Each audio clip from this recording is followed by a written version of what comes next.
Sê hallo vir die kinders. Molweni bantwana. Vandag leer ons hoe om te sê, wat is hierdie?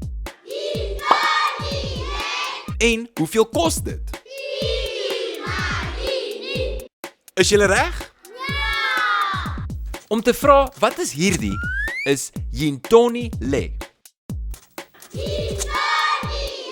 En om te vra, hoeveel kos dit in isiXhosa, is Iyimalini. Kom ons kyk nou hoe gebruik Abuti hierdie sinne. Molo Yintoni le. Isikamo. Iyimalini. Ok, stop vir 'n sekond. Laat ek vinnig verduidelik. Wanneer ons vra Yintoni le, beteken Yintoni, dit is wat. Die le is hierdie. Dit is wat hierdie. En wanneer ons vra Iyimalini, beteken die iyi in hierdie konteks, dit is.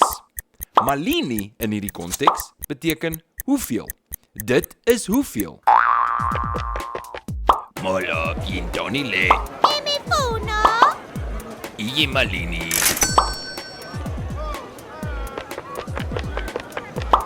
Molo Yintoni le. Iyimalini. Molo Yintoni le. Iyimalini. En nou weet jy hoe om te vra, wat is hierdie en hoeveel kos dit in isiXhosa?